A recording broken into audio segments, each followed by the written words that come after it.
6 teams start rookie camp today. Here's Shedeur Sanders. Actually, that's Jackson Dart. Just kidding. You're going to see Shedeur Sanders, though. Jackson Dart getting ready to go for the Giants. We'll check in on him. You'll also hear from him and what he said to the media. Ashton Jeanty ready to go for the Raiders. You see him making his debut in that number 2. I don't care that it's on the practice field. It's still really cool to see these rookies at their new homes. And now, as promised, here is Shedeur Sanders out there wearing number 12. We will see what Kevin Stefanski has to say about him. And in fact, that's where we go right now. Kevin Stefanski on his plan for his quarterbacks this week. I wouldn't look into anything. I think you'll see the whole weekend going through the spring. I mean, we don't pay too close attention to who's in there first. There's plenty of reps. There's a lot of time between now and September, so we'll have a plan. But it's an all-encompassing evaluation. It's not something that it's just based on the practice reps. There's a lot that goes into it. Kimberly Martin joining us now from Cleveland. She got to watch today's practice up close. So, Kimberly, what did you see from the quarterbacks today? Yeah, Laura, school is officially in session here in Berea for both Shedeur Sanders and Dillon Gabriel, for them to take what they learned in the meeting room and apply it to the grass, as Kevin Stefanski said. And after practice, he said they actually looked really good. Now, here's the thing. People are going to say they have 2 quarterbacks. Who's going to be the starter? Who's in pole position? This is day 1, Laura, of a very long process. And that's why Stefanski said, as you heard, don't read into any of this. The evaluation is ongoing, all-encompassing, and it will include not just what they do on the field, but off the field as well. I can tell you that they ran more 7-on-7 drills to accommodate having 2 young quarterbacks who need a lot of work on the field. But they got to get these guys up to speed with the vets coming in very soon. But so far, so good. But I will leave you with one housekeeping note, Laura. GM Andrew Berry was on the radio, local radio station this afternoon, and he said that the likelihood of re-signing Nick Chubb is unlikely, which is not surprising for those of us around the Browns a lot, considering that they drafted 2 running backs. So there's one nugget for you guys. Yeah, no, thank you so much, Kimberly. I mean, we did recently see Nick Chubb lifting an ungodly amount of weight in the weight room, but somebody better pick him up. Let's get back to these quarterbacks for the Browns. Stefanski knows what it's like to have a few new quarterbacks in the room, right? He's had 11 different starting QBs since he became the Browns head coach in 2020, 3 more than the next closest coaches. Despite that, Stefanski managed to win 2 Coach of the Year awards during his tenure. All right, look who's here on NFL Live today. We have a great group. Jeremy Fowler in the house, Damian Woody, and Kyle Van Noy back again for his second day joining us as an analyst. Of course, he's still with the Ravens, but he's here analyzing the entire NFL right now. Mina Kimes joins us as well. A lot to get to. And Mina, we'll be right back to you. But Jeremy, take us bigger picture on the QB position for the Browns. What are the expectations in Cleveland? All right, so the Browns got these 4 quarterbacks. They're going to roll with that for the next 2 to 3 months to see how it shakes out. Shedeur Sanders will have every opportunity to make his impression and to make this team. The Browns also look at quarterbacks, like all positions, like currency, like value. They could trade one of these guys in August if they play well in the preseason. But they're going to give Sanders every chance because the word around the league was that he had a tough time in some of these interviews with other teams. That was not the Browns' experience. They felt good about him. They felt like he was a good person, that he's accurate on the field. So there's some things, because they were so surprised that the Gabriel dynamic and their courtship of him in pre-draft didn't get more publicity by the media. They low-key loved him for months and nobody knew it, and they drafted him 2 rounds earlier. So he's got to beat him out. Yeah, listen, I think, first of all, no jobs are won in rookie training camp. A lot of fans, it's like Christmas, like Christmas morning. They can't wait to, unwrap the new rookies out there. But I'm that fan. Yeah, a lot of people are. But listen, I think the main thing is, and Kimberly Martin, she touched on, is really taking the information that you learn in the classroom and see if you can retain it and apply it on the practice field. That's really what the gist of all these rookie camps. And on top of that, just checking to see how conditioned these guys are, see if they've been true to their workouts. But you're not winning anything in these rookie training camps. Yeah, I'm thinking ahead a little bit past rookie mini camps. Let's get into the OTAs and then training camp. As a defensive guy, I'm actually paying attention to it because I'm going into the trenches on the opposite side, practicing against these quarterbacks. I want to see who's going to win the job. Just like when I was in Miami, you had Tua versus Fitzpatrick going at it. And then in New England in 2021, you had Cam Newton and Mac Jones. So I enjoyed watching those guys go at it, getting a good glimpse of who they can be, who they can't be, and I'm excited to see what Shedeur and Gabriel do in Cleveland. Being that you've had a front row seat for those quarterback battles, did you know at this point in the season or this off season who was going to be the starter? Do you know this early? No, it is too earlier, like D Wood alluded to. I think it wasn't until training camp that Mac Jones, I believe Cam Newton got sick. Mac Jones took that QB1 position. When he wasn't there, he took all the reps against the Giants in a joint practice and lit it on fire, and that's what ended him getting the job. Interesting. Mina, you know, Joe Flacco obviously in the mix here. The quarterback room for the Browns we know is very crowded.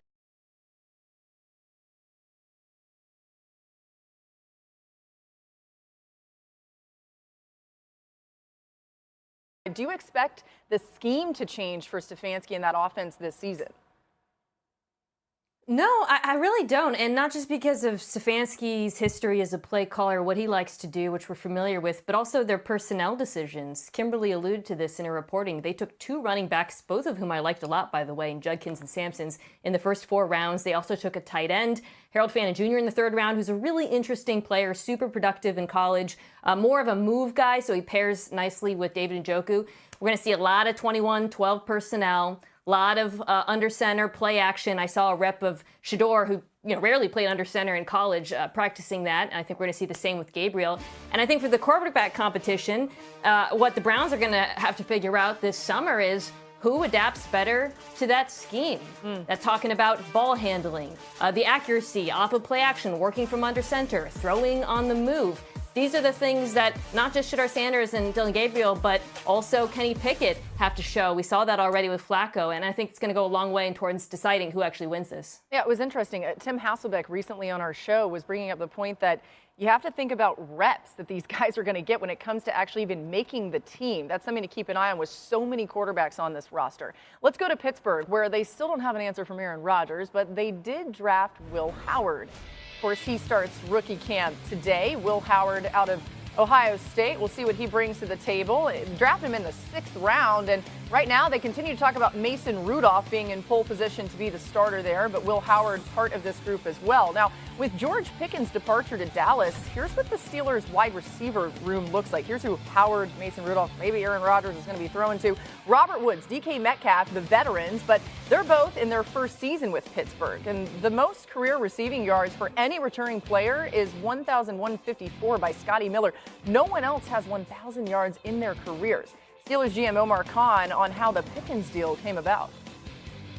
Was reached out, I don't really remember what day it was, but earlier this week, and they gave us, they proposed something that we discussed where things, I guess, have been with George, where they are, and where things could go with George, and this trade made sense for everyone. We had 3 years with George, and we had some exciting times, but. It was just time for the fresh start for both sides was the right thing. Roman's healthy. I've seen him the last couple weeks out here and how he's doing, and we saw how he was progressing at the end of last year. Obviously, he didn't get the chance to get on the field, but there was some excitement there. But we have a good group. There's some guys that are back, and we've seen their growth and have another year under our belt with them, and we're chasing a championship, and every decision we make is based on trying to win a championship, not only, in the future, but this year. Yeah, I mean, right? That's what fans want to hear. But D. Wood, new quarterback, new wide receiver, new running backs. Do you expect there to be a leadership void amongst the players, especially on offense for the Steelers team? Well, usually when you talk about leadership, it happens organically. And the way it happens organically is by a few factors. One, guys who, been there, been through the fire, been through all the things that's been going on within the organization. But ultimately, what it comes down to? Production. Mm-hmm. You're not going to follow anyone who doesn't go out there and ball out on the field. And so, a guy that came to mind was Pat Freiermuth, guy who's been with the Pittsburgh Steelers, who's been a productive guy, fan favorite type of guy. That's the type of guy that I could ideally see to be, potentially be a leader. But ultimately, at the end of the day, the players in the locker room gravitate to the guys who are out there producing on the field. Yeah, and I think this leadership that can, that is voided with the Pittsburgh Steelers is going to come down to the quarterback position. Aaron Rodgers comes to mind for me. I think Aaron Rodgers comes in, he brings in a different leadership value, and it's a leadership value that I believe they need. They had Russell Wilson, it didn't work for them. Aaron Rodgers can come in and he can do the veteran leadership. He can take DK Metcalf. They can do special things. He can take the rookie running back, Jaylen Warren, under his wing, get them going a little bit, and then have that camaraderie with the offensive line to really protect him, and they could do something. You know something we don't know, that Aaron Rodgers is like definitely going there? The way you said that, it sounded... It sounded convincing. Yeah. You heard it here first. We put that on the bottom line, as reported by Kyle Van Noy. Yeah. Go ahead, Jeremy. Where are we on this Rodgers situation? So I've checked in on this with people with the Steelers. They say, look, we're still hopeful. We've been in contact with Aaron Rodgers, but there's no hard updates. We continue to wait. His first foray into free agency in 20 years was always going to be unpredictable, but they are counting on him essentially being the quarterback. They like Mason Rudolph as a backup plan. And look, at wide receiver, they're going to have to add somebody, but they like Roman Wilson, third-round pick from last year. They say he's night and day better. He's off the injuries he had a year ago, so they expect him to step into a prominent role. They also have 3 third-round picks in 2026 they could package as a potential trade target for somebody else. It does feel like 2026 makes a lot of sense if they don't make moves. Even if they get Aaron Rodgers at the quarterback position, it's supposed to be a better quarterback class. All right, we talked about Pickens going from Pittsburgh to Dallas. I saw you reporting no long-term deal there for him. Why is that? Yeah, he's going to play it out because Pickens knows that his value can skyrocket if he puts together a complete season, not just on the field with the production, but off it, because the issues in Pittsburgh were very clear. It was maturity and it was accountability or lack thereof. He can go to Dallas, try to show that, because from what I was told, he actually didn't want to leave Pittsburgh. He was loyal to Mike Tomlin, wanted to see it through, but then once the trade was going through, he's like, look, I get to play with Dak Prescott, the best quarterback he's had in the league, top 10 guy, really. And supporting cast, too. That's what I'm saying. He's got CD Lamb there, so he's going to put up numbers for sure. If he can go in, be a good soldier, show that he can, be on the up and up from a personality standpoint, and the Cowboys know how to manage some of those personalities as well. So he's going to hit it big. Dallas is totally comfortable with that because they get a year with him, and they can get a comp pick if he does leave and sign somewhere else. Lord, let me tell you something. If you can't put up numbers this year, then I just don't understand it. And in a contract year with a top 10 quarterback, come on. And not getting double team like he was in Pittsburgh. CD's taking the double team. No, that's a good point. I mean, you saw the numbers he put up in Pittsburgh. It was pretty remarkable considering, and he wasn't even healthy for some of that time.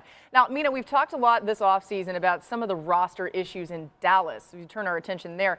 With most of the player movement now done, where are the holes still for the Cowboys? I think the biggest hole is the same as last year and the year before.